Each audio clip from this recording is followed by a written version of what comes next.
My name's Florence. Welcome to the theobspod. I'm an NHS obstetrician, hoping to share some thoughts and experiences about my working life. Perhaps you enjoy Call the Midwife, maybe birth fascinates you, or you're simply curious about what exactly an obstetrician is. You might be pregnant and preparing for birth. Perhaps you work in maternity and want to know what makes your obstetric colleagues tick, or you want some fresh ideas and inspiration. Whichever of these is the case, and for that matter, anyone else that's interested, the theobspod is for you.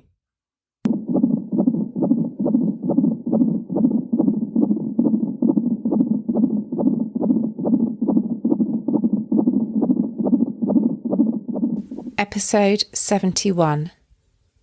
Gem's Story. Back when I recorded episode 14 on dads, I said I was talking specifically about dads and that I would do another episode to talk about same-sex couples. There's been a rise of 50% of same-sex pregnancies since 2015. Therefore, it's something that maternity services need to pay attention to and ensure that we're doing our best for these families. I pondered for quite a while about how I might tackle this topic, and then Gem contacted me. Our discussion today, Gem's story, is just that. It's not speaking for all same-sex couples or all same-sex pregnancies. But we're hoping through telling Gem's story and her experience and that of her family, we will be able to share some insights that might stop, make you think, and prove useful to you, either in your working life or as you undergo your own personal maternity journey. So today I've got a fantastic guest, Gem. Gem, would you like to say a little bit about who you are? Welcome. Hi, thanks Flo. Thanks very much for inviting me. So I'm Gem. I'm a senior registrar in Obs and Gynae. I work in London, and I'm here today as a parent, as a same-sex parent or another mother, just to talk to Flo and all of you listeners about our journey as a same-sex couple, about my son Alexander, who's now 2 months old, and really just coming at this journey as from quite a position of privilege as both an obstetrician and a service user, and looking at it from the other side, which has been quite eye-opening all sort of along the way. Lovely. And Gem actually contacted me because of my episode about dads, and this was a topic that I had really wanted to look at, actually, because I've got some close friends who are same-sex parents and I know have had various different experiences. And it was a topic that I hadn't quite worked out how to talk about. So it's fantastic when Gem got in touch with me and said she'd like to contribute, and we set this up. And we were actually waiting for Alexander to be born at that point. So here we are now. So we've called this episode Gem's Story, because we're going to talk a bit about your journey to being a parent. So perhaps you could take us back to the beginning. Sure. So my wife and I have been together for 13 years. We've been married for 4 of those. We met at medical school. And we knew we wanted to be parents, but we knew it needed to be the right time. And there's also a few other factors personally for us as a same-sex couple that we had to get our heads around first on. How would we make this family? How would we interact our family into our wider families? And there are just steps that I guess all parents have to think about. But for us, it took us some time to work out what was the right way to do this and when we felt ready as parents. And that came about 2 years ago for us. And we knew that we wanted to have a baby. We knew we wanted to try and have a biological baby, and that we would need a donor in order to do that. And there are many ways to do that in the UK. There are people that do this via friends or people that they know, or there are anonymous donors, both in the UK and abroad. And it took us some time again to work out what was best for us and for our family. And for a few reasons, we chose to go with a private sort of commercial anonymous donor from one of the larger sperm banks abroad, which with UK law, as I'm sure all of you know, you still need to be able to contact that donor at 18 as the child. So it can't be completely anonymous. But wherever you get a donor from, we have to follow the same rules as if you were to get in the UK. And the reason we went abroad was just there is such a wider options there and a little bit more information, so we knew something about this person and why and how they gave us this incredible gift, really, for us to start our family. And I know you mentioned to me, Jem, that it was quite difficult because there's quite a different amount of information on the donor depending on which clinic you use, whether it's UK or abroad, and a real variety of waiting times and choice. Is that right? Yeah, that's right, Flo. We wanted to know a little bit about the person, about their general health and their family tree, and just have a little bit more to go on for when we explain all this and are open with our son about how we came to be a family. And that's not something that we were able to get here. So that's the journey that myself and us as a couple and quite a lot of our friends have all gone privately for this. And as you can imagine, that gets expensive as well. Yeah, I was just going to ask you about that cost-wise. That seems quite hard to have to pay. Yes, it's one of the hidden privileges here that we've had on this journey, and something we feel very lucky for, but also it's a block, and it's something to bear in mind when same-sex couples have come through the fertility pathway, that, you know, they have been through a very long journey to get there, and essentially it is all private. In terms of using that donor sperm, do you, sorry, I'm ignorant about this, do you do intrauterine insemination without stimulating ovulation, or did your wife have to take medication, drugs to stimulate ovulation as well? Yes, so we decided to go straight for IVF, and that was an advantage that I have of being an obstetrician and knowing the stats and knowing the odds. So my wife Emma was 37 at the time, and we just sort of looked at the odds here of having quite expensive donor sperm and wanting to make sure we maximise the odds of a healthy pregnancy at the end. For a young, healthy couple, trying with donor sperm, whether that's just at home or IUI, is usually the first step that's recommended. And for IVF eligibility on the NHS, you need to have had, it's slightly variable on area, but roughly 6 cycles of failed IUI before you'd be counted as a fertility patient for a free NHS cycle. Right. Now, just bearing in mind that could be about $6,000 that you would have spent just on the donor sperm if you'd gone through the clinics that we did. Yeah. So that is quite a big step, and unfortunately a few of my friends' couples have got lured into that with some poor advice and ended up spending an awful lot of money on this. So that's a lot of money and a lot of time and a lot of hurdles. Absolutely. Before you get, hopefully, a positive pregnancy test, but presumably, possibly some negative ones along the way. Absolutely. And I mean, there's very little research on same-sex pregnancies and outcomes. On the whole, IVF outcomes are slightly better because, as you can imagine, it's more a social, a practical reason rather there's an assumed that we don't have fertility problems. But for those reasons, we decided to just go for one very simple, no-frills IVF cycle. And we went to a local trust where I've worked before and a colleague that I knew. And we were very fortunate that actually everything went pretty well. Emma was a little bit poorly from the drugs, but otherwise she was fine. And we got lucky. We had a positive test straight away. Oh, that must have been very exciting. Having had that kind of couple of years of planning and thinking and organising to get to that point. Absolutely. And I also couldn't do this without mentioning, COVID coming in at the worst possible time for everybody. And that does affect my story slightly. But after going through all of this planning stage, we were ready to start our cycle. And then, like many, many couples in the country, we were put on hold indefinitely. Oh, yes. So we had a COVID quite long pause.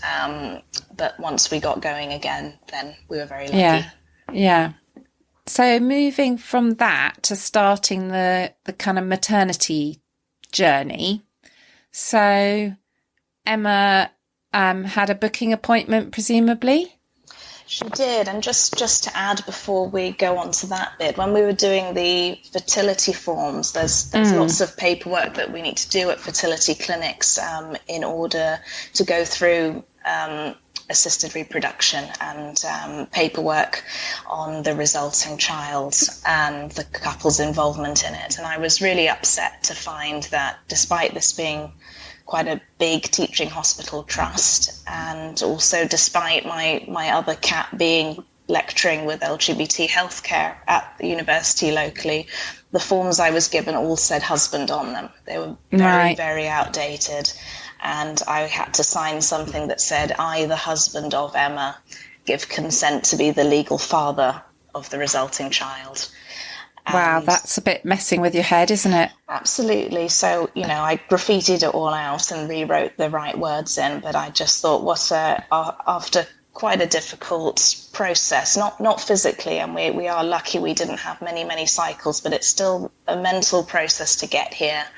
And then with COVID, not being able to go into any of the appointments or the clinics for the egg retrieval, to stand outside and then have to sign something with all the wrong words on. It would have been so simple just to say parent. And the law acknowledges that, so there is no need for it to say husband or male partner. Yeah. So that was my first sort of interaction with NHS paperwork. And, hospital. And I can see how that, because you're working in the system, you've probably got a level, maybe I'm making a wrong assumption, but you've got a level of perhaps understanding and resilience when you're faced with something like that. But I can imagine that immediately makes you feel a bit excluded. This service isn't for me. It's not thinking about me, which that's not a great way to feel when you're going for such kind of emotionally important appointments. Absolutely. And, but this is the job that I love, is helping people to have families and delivering babies. And this was our turn to experience that. And you already do feel quite othered, because we're going about this in a way that, perhaps 50 years ago, this same-sex couples didn't have babies this way. And I think that being my first interaction with the paperwork and the forms, it was quite a shock, and it did make me feel quite othered. It did make me feel that this isn't a space that I should be in. Are we doing the right thing? Even for a minute, that did cross my mind, that what am I doing, and what sort of a life and experience will this child have if they're having to constantly be correcting things? And that's something that I have been working on for years in the build up to getting to this point. Is this the right thing, and how are we going to deal with that as a family? So something as simple as those forms, which I, like you said, in the position I am in, knowing the system, I went straight to the top of who I needed to speak to about them and said, this is not appropriate, it's not correct, and I'm very happy to help you reword them. So we went from that experience into booking, which was your initial question. Yeah, and how did that go? So I thought that this would be better because we were now at a trust that I've worked at for almost 3 years. I've been that trainee that just keeps coming back. And I love it there. And I was very pleased that we'd be having our baby there, and we got absolutely amazing care. So the booking I couldn't go to because of COVID, but Emma went in, did all her paperwork. I had a real privilege there of not being the invisible partner that isn't seen, which we'll come on to that. That unfortunately is the experience of many, many non-biological mothers. And that was not because of any reason other than the fact they all know me. And the midwives were very excited that this was Dr. Jem's baby, and I had that real perk of the staff treatment, and that's why we had such a wonderful experience. Yes. But still, Emma came home with paperwork and it said father, it said husband, and I felt like banging my head into the wall thinking, how is this still wrong? It's such a small thing. And it shouldn't matter because it was such a lovely experience for her, having everyone fussing over her and knowing who she was coming in. Yes. But we still had those papers on the table at home and it said father's name, Jem, husband's name, Jem, and then in brackets, staff, doctor, obstetrician. Yeah. And is that... so sometimes I know computer systems are part of the issue. So was that the electronic booking that the drop-down boxes didn't have the right options, or was that actual physical paper that people had written as well, or designed within the trust? I think it was the drop-down boxes. So I think that was something that we fed back afterwards, saying that these could be updated because, what if... And I'm sure there are many women that book alone, single parents, that there isn't a box to fill in for that. Is it necessary to have that reminder in your notes that there isn't a father or a husband, or that you're there with the grandmother or whoever is supporting you? So I think we could just be mindful of actually having a look through the notes. And I went and did it at the trust I now work at, and actually theirs isn't pre-printed with husband. So it's the sort of thing we probably don't think about at all. And you and I both look through so many antenatal notes and might not have actually flicked to that page at the front, but it's something I think listeners maybe have a look and see what is in your trust notes, what the drop downs are, because it's such a small thing, but it does make a difference. Yes, because after you mentioned that to me, I did go and look at that page in our own notes at my trust, and I was actually really pleased because it says partner. It does not say husband or father or whatever. So I felt that was a good thing. But I must admit, I don't know what our computer system says, so I probably need to investigate that as well. But it's these little things that people could go out and check, isn't it? That could make quite a big difference. Absolutely. And just from the fact that someone cares enough to think about it. Definitely. And having, in the handwritten text, there's lovely comments from midwives I've worked with or student midwives. I wasn't at any of the appointments, but they're sort of noted in there all of Emma's checks and like little comments saying that they know who the partner is and that, asked questions to check I was okay as well. And it was those little extra touches that were really lovely, particularly during this really difficult 18 months for families where women are attending alone and partners aren't there and aren't able to be part of it. And that sort of brings me on to our scan, our next stage, coming in for the 12-week scan I was actually on call for. So I was on call for OBS at a different hospital whilst on FaceTime, Zoom, dialing in to our scan, which was just one of those things with the job rather than anything. But it was really nice to at least be able to dial into it, something which I know not everyone has been able to do through the pandemic. So we felt very lucky for that. And then for the 20-week scan, I remember arriving and we had, as I think most trusts have, had to have some sort of social distancing set up done, whether that's car parks or different waiting rooms. But I was put in the partner waiting room and Emma went through to the sort of patient or client waiting room. And I sat in a room full of men feeling very uncomfortable, as I sort of thought everyone was wondering what I was doing there, because everyone in the room was a dad. That's really odd.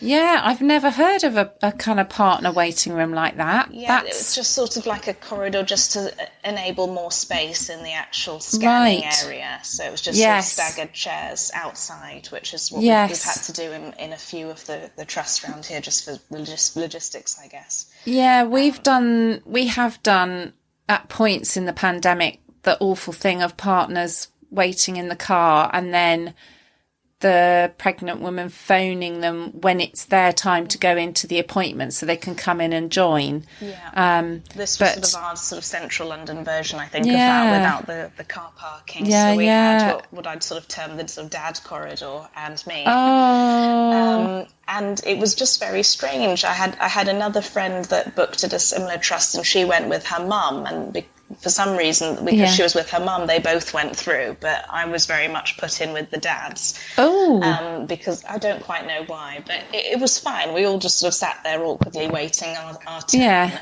And I was seeing sort of all of these women either coming out or the men getting a phone call to say it's your turn to come in. Yeah. And one of the experiences that really has stuck with me through this whole journey is the person doing our scan came out to the waiting room, called me in and said, "Come on, Mum, let's go find your partner and do her scan." And it was the nicest thing. It was such and I'm sure it was also because they knew I was staff. I'm not going to downplay that. They took really good care of us, but that made such a difference. I wasn't just some anomaly sitting in the waiting room. And it made me feel like I was part of this, and they knew who I was, and this was my baby as well. Yeah, I think that's one of the things I really want people to get from today is this, just that small thing makes you included and part of it, and it's such a tiny thing that people can do to make a difference, isn't it? Absolutely. And I think also the whole emotional journey of being a non-biological parent, as part of the fertility counselling of using a donor, you have to legally have a counselling session. And this was before COVID, so the therapist was saying, you will bond on the pregnancy journey. That's your time to bond. They say, the sort of cliche of mums bond with the baby whilst they're pregnant, and dads bond the minute they see their baby. She's like, you're not going to just feel that suddenly your wife has a baby and why are they both there? You feel it's your baby because you've been through this journey together. And then a combination of COVID and these sort of subtle exclusions in care actually make that very difficult to do. Because you do feel like you're a random friend that's come with her to an appointment, or if you're not asked or included, it can be very difficult seeing the person you love going through maternity care and you're not actually part of it, not in the same way that the dads might be, like in your dad episode. Yeah, I can imagine that's been really exacerbated by the COVID thing as well, but really difficult. And you mentioned something about antenatal classes as well as part of the journey. Yes, I mean, I really didn't want to do these because I thought I'm not going to last long without having to admit I'm an obstetrician, and then I will either end up counselling or I will end up hiding in the corner. Well, but we thought we'll do it. We'll try and make some friends, and Jem will sit quietly and not say anything. So we joined a sort of big national group. Locally, I lasted about half an hour before being outed as an obstetrician. And they were very lovely. I had actually emailed them before, mainly to say I'm an obstetrician rather than to say I'm a non-birth mum, but also to let them know who I was. And that, unfortunately, the obstetrician bit got through because they were a bit scared I was there. But the not being a dad bit seemed to get missed completely. And one of the first things they did as an exercise was say to make a mummy's WhatsApp group and a daddy's WhatsApp group. And you can imagine where I ended up in. Neither of them. Oh, So I've actually quite recently asked to be added to the mums group because we're doing shared leave, and I would also like to know what's yeah, going on. I'm also a lot yeah, more sociable than my wife, who's happily ignoring yeah, it. And it's not the yeah, right one of us to be in it at all. yeah, But it was just so much of an assumption that everyone in there was your nice sort of symmetrical heteronormative family, and yeah, everyone goes in a box, and yes, the mummies all talk about pregnant things was literally the wording we yeah, got. It's a little bit infantilizing, and you don't yeah, want the men in there while you're talking about all of your symptoms. Keep them in a separate group. right, So that I found that very isolating, and it did rub me up the wrong way, and I found it quite hard to engage with that afterwards. yeah. And that's difficult when you've gone there for a bit of support and sort of social life of other people with same age babies. Definitely, and I know what they meant. What they meant was a sort of safe space for the pregnant women to discuss things, and I fully Yeah, appreciate that's really important. But to have the language being mummy's here, daddy's there, and you nowhere, it could have yeah, been done in a much more tactful way. And I have to give a shout out to the last midwife we had in the group who did spot me on Zoom. This was all on Zoom. She yeah, spotted me and she immediately stopped saying mum and changed to birth mum when she was talking about breastfeeding yeah, or pregnancy symptoms or something physical. But then yeah, she used mum when she talked about general parenting things, yeah, and I noticed it. I'm sure she knew that I noticed it, and it yeah, made a yeah, huge difference. yeah, And that kind of saved the group for me, because up until that point I felt that this was very much for Emma or the dads, but not me. yeah. Not you. That's tricky. Anything else we need to talk about in pregnancy before we move on to birth? No, I don't think so. I mean, we're very fortunate that Emma had a very low risk pregnancy. She had pretty much midwife led care up until birth planning, and she was sort of carrying on as everyone did through COVID, going to those appointments alone. And I was doing my best to stay a sane obstetrician and not worry too much, although I did a lot. But we went pretty smoothly through most of it. Okay. That kind of made me think, ooh, how did you feel about birth planning? Because that's tricky at the best of times as an obstetrician, but also then adding in that dimension of, getting to the hospital, being responsible for some of the more practical elements because Emma's perhaps having contractions or, whatever. How did that feel? I think it's one of the reasons that I wanted to be at a trust that I knew and a trust that knew me. And I know a lot of obstetricians also do that, or they go very much to the other extreme. Yes. But also a huge factor here was people that know me and know that this is my wife and this is my baby, rather than going somewhere that didn't. And again, very influenced by the stories that I've had from friends or from people that have contacted me, having had, good births, but births where they felt excluded, births where the partners were just assumed to be the sister or not really that involved, or being asked lots of times, when's your husband coming? And I've had two sets of friends, both female couples, both local, same trust, and both have had the experience where after birth they've been asked, why isn't her husband here? Where's the dad? Why are you helping with the baby? The dad should be here. Right. And you think these are old stories. One is whose children are now in their 20s and the other has a 1-year-old. This is just last year. And unfortunately, this happens a lot. And it's sometimes, it's well-meaning, or it's clumsy, or it's just making chat, but there's no need to have not asked actually who it is that's with them. And to be holding your new baby and have someone come up and say, give her the baby back and get the dad here, he needs to learn, which unfortunately is what happened to my friends last year, made me really quite wary of going to the hospital actually down the road, and instead going somewhere where I knew I would have my team.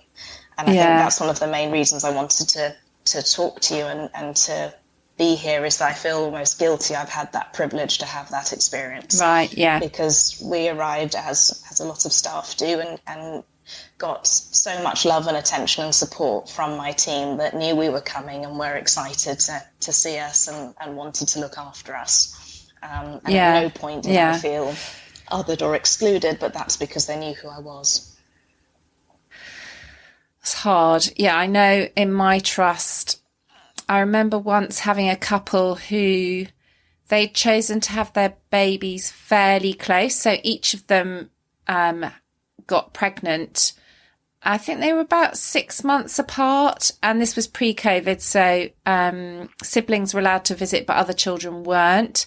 And I remember one of them arriving with her baby, who was about 6 months old, and she was coming in to visit her wife and her baby, and the staff going, "Oh no, you can't come in with the baby, it's siblings only," and not understanding that was a sibling and that was the other parent.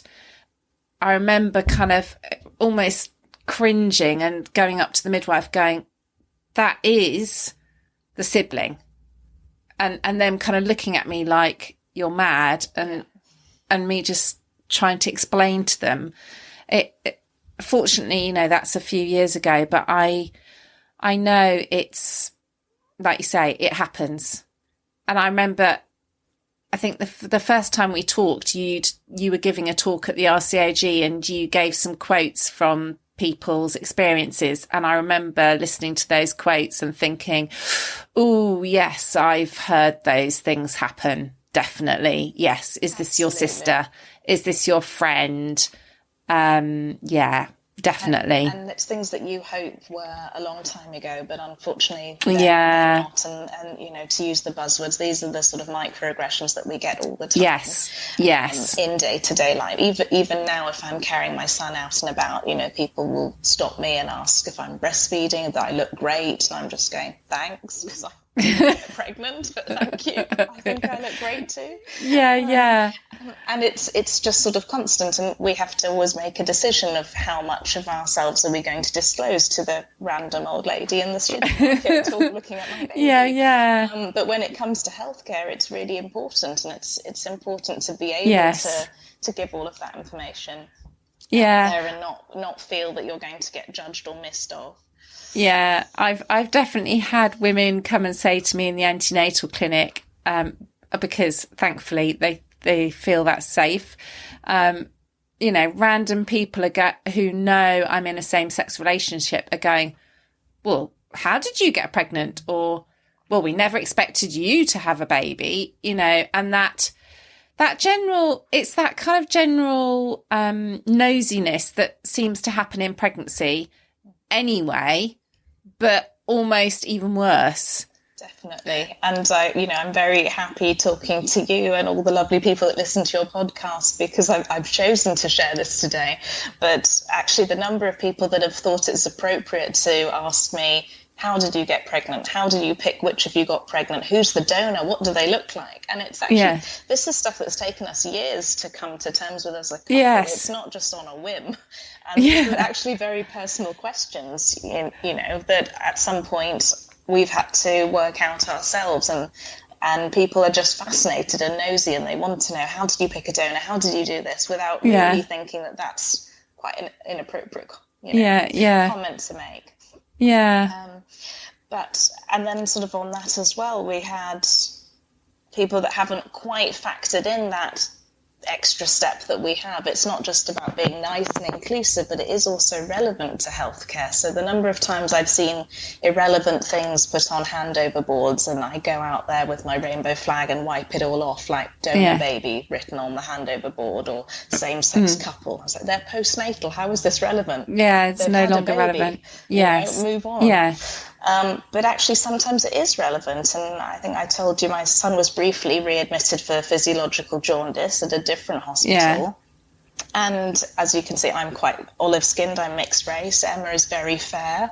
Alexander is somewhere in the middle, but only one person asked us, if he was biologically Emma's, have you done an egg swap IVF, which is quite popular in same-sex couples, so that the non-birth mum's egg is in the birth mum. Yes. And I was so impressed. This was quite a junior midwife that had asked us this, and I told her, like, nobody has asked us this, not a single paediatrician, no one since we've come in. And I'm so impressed that you did. Obviously he isn't, but you know, we're looking at a baby's skin colour and no one's thought to actually ask what his other half is. Yeah. Yes. Yeah. Yeah. Really, really critical. Yes.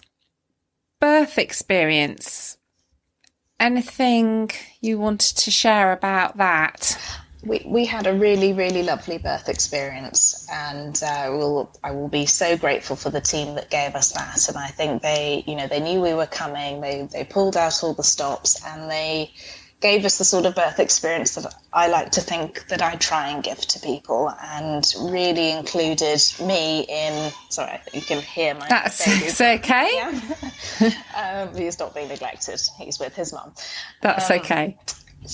We had the kind of birth experience that I try and give to people, and really included me in all of it, made quite a fuss out of me. And I've seen births where the other mum is called over to cut the cord, you know, just like the dads are. And I've seen lovely midwives who've made the effort to go up and say, Mum, do you want to come and meet your baby? Yes. The same way we make such a fuss over the dads. Yes. And I've also sadly seen, you know, deliveries where the other mum is just sort of sat in the corner and they haven't thought to make the same fuss we would do with the dads. Yes.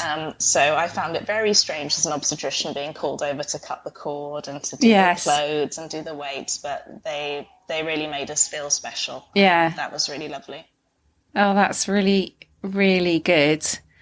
And the discharge paperwork and stuff, was that kind of correct, or? Well, it's still pre-printed, so it still does say father on there.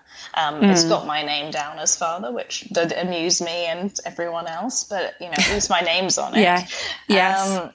So we had a speedy discharge. We got home, and I just sort of acknowledge it was pre-printed forms. It's fine. We can fight that battle, and it's quite an easy thing to get changed. It's just probably not been looked at before.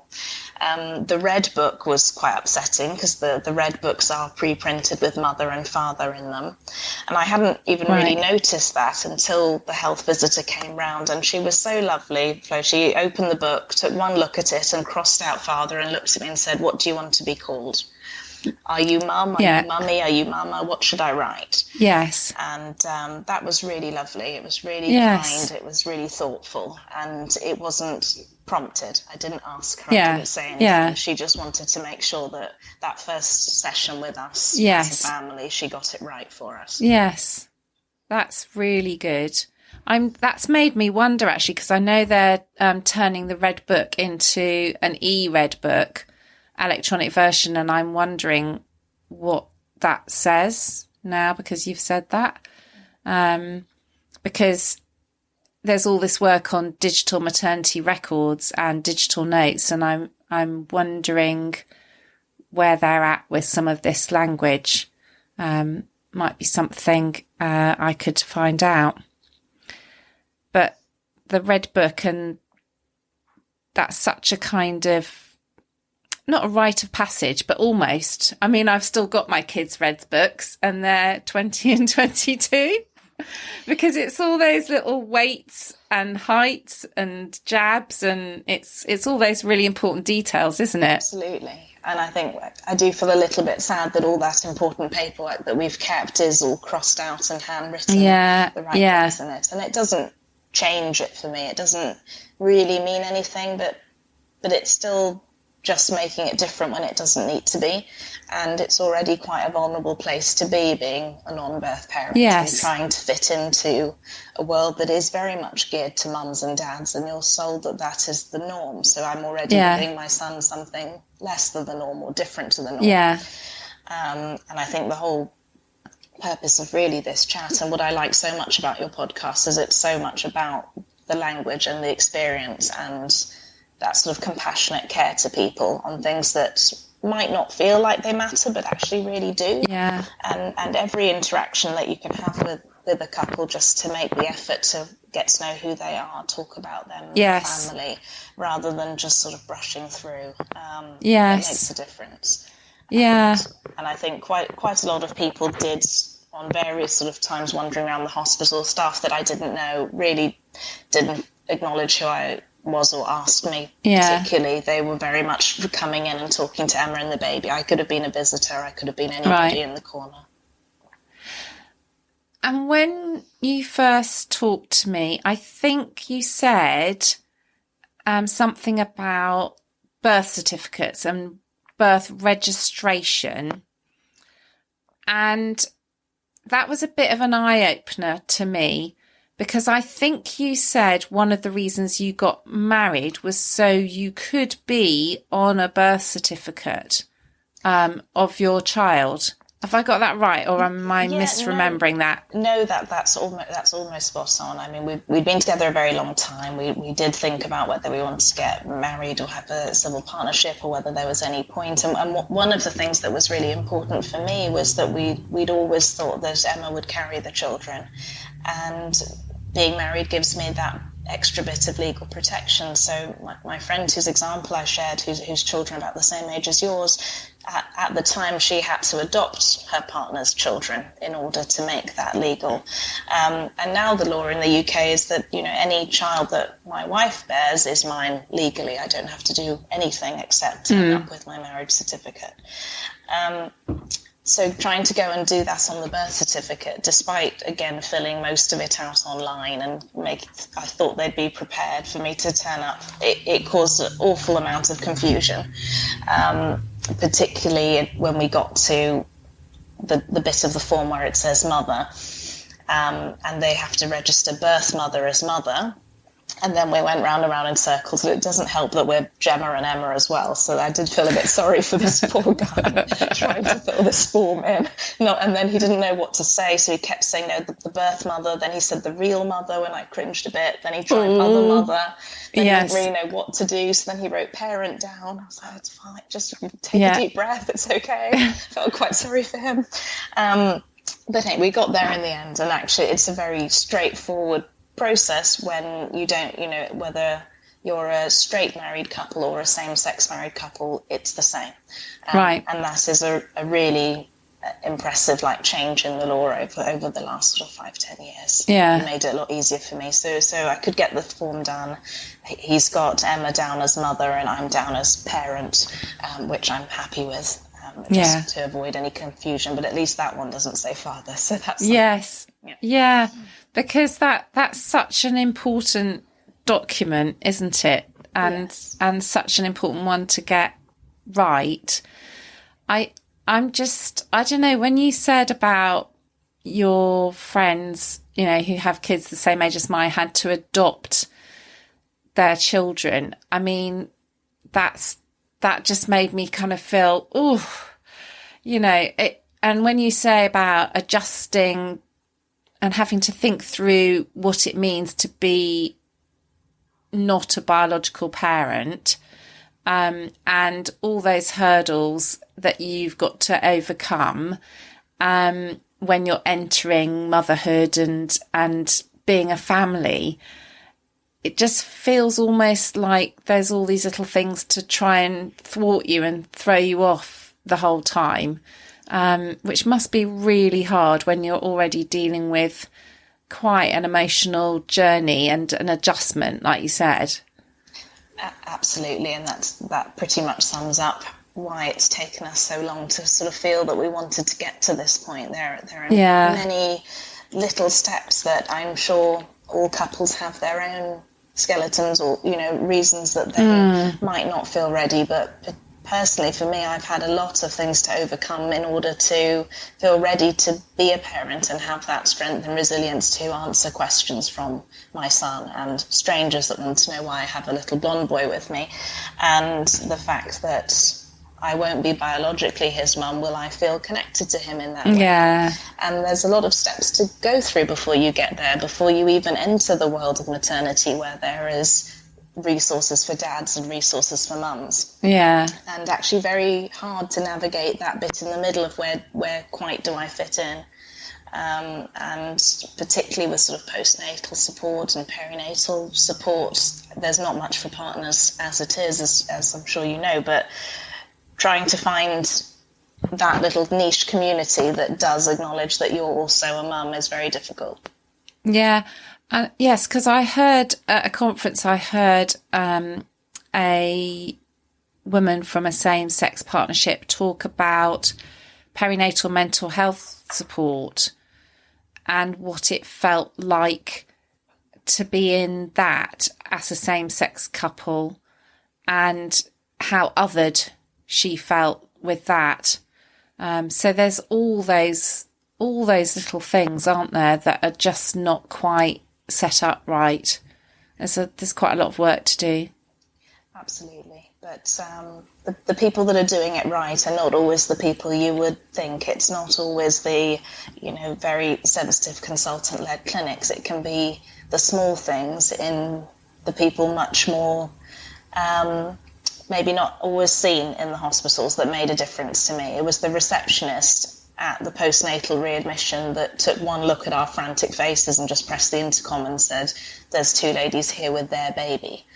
And it was that wording just immediately made me feel like this is a safe place. They're going to look after us. Yes. And, the night shift receptionist, probably on her way home, didn't just say there's a woman and her friend and a baby. It was just the way she said their baby was so genuine. I think she just knew. And that was really lovely. Or people that sort of popped in here and there for breastfeeding support, or just referred to me as mummy, or go and collect the food for her, and I stood with the dads. It's everyone's job, I think, to get this right, and everyone can.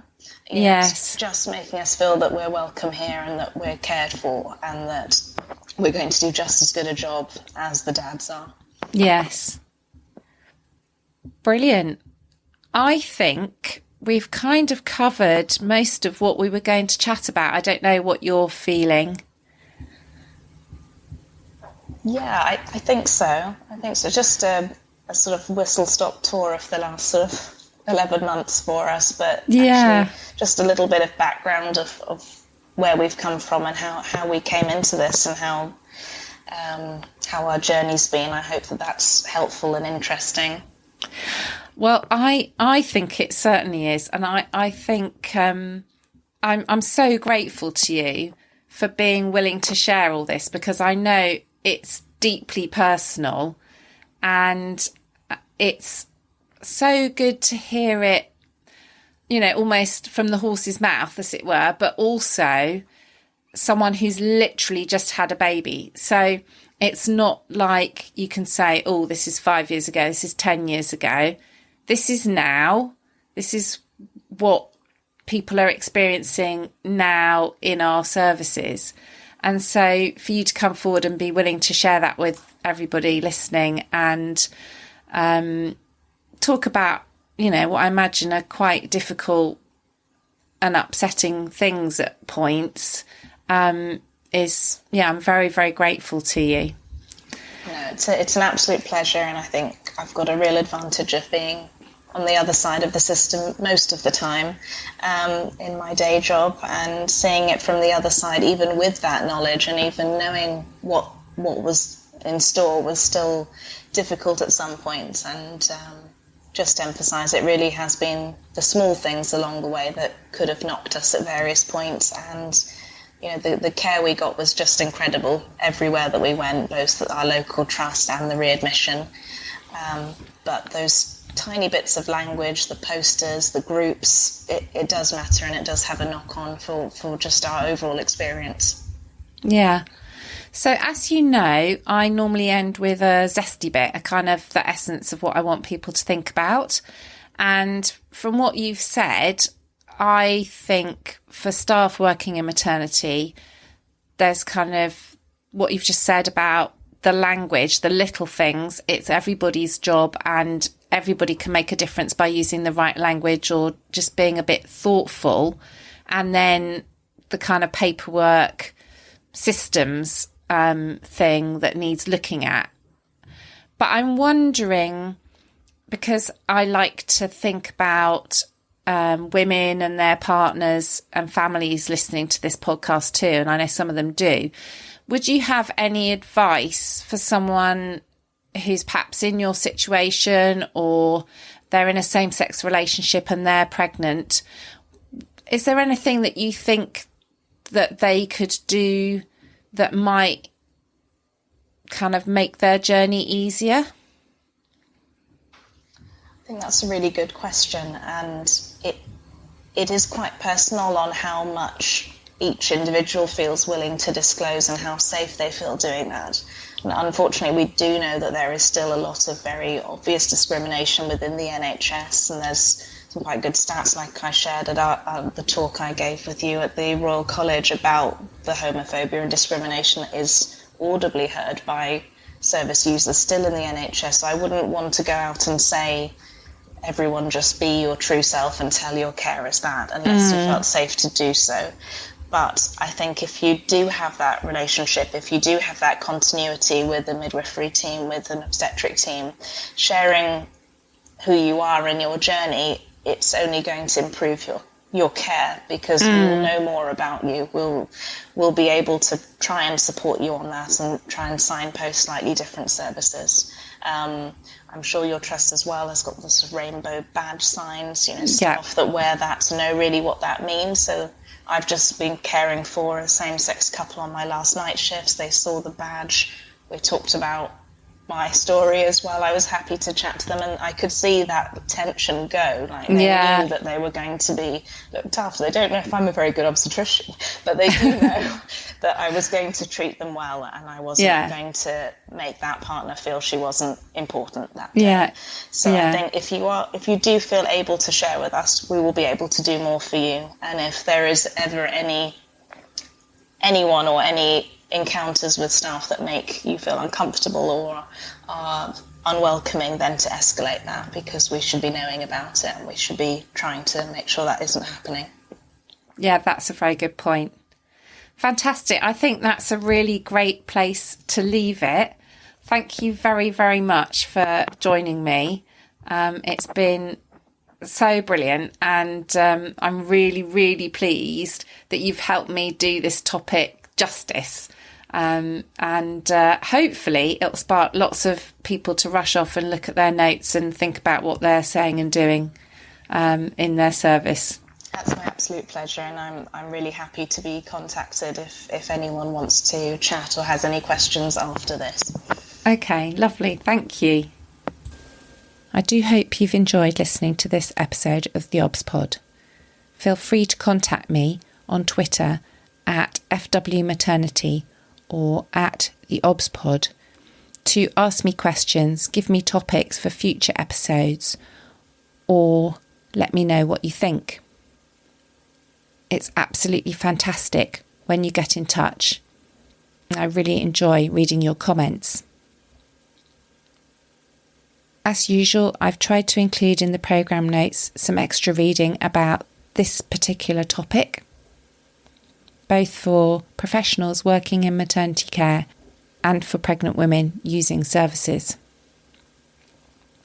I'd like to reassure you that although I'm talking about my experiences working in maternity care, I take confidentiality very seriously and do not give any personal information about any of my patients. If you've enjoyed listening, I'd love you to recommend the obstetrician to friends or colleagues, and please do leave me a review on whichever podcast directory you find my episodes. Many thanks for listening.